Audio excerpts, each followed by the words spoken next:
ईद हम लोग ईदगाह में नहीं पढ़ सकते, हर साल जैसा ईदगाह में इस बार नमाज नहीं पढ़ सकते। तो हमारे लास्ट टाइम जो 2020 के अंदर जो ईद हमने पढ़ी थी, घरों में ही हमारी नमाज अदा करना पड़ेगी।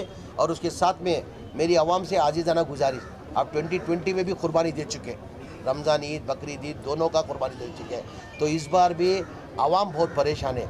मेरी आवाम से एक आजीज़ाना गुजारिश, इस बार भी आप ईद जो है उसके लिए आप कुर्बानी दे के हमारा नमाज तो पढ़ना ही है, हम ईद तो मतलब नमाज तो पढ़ना ही है। मेरी आवाम से एक आजीज़ाना गुजारिश है, मेहरबानी करके इस बार भी नए कपड़े लेने मत जाओ।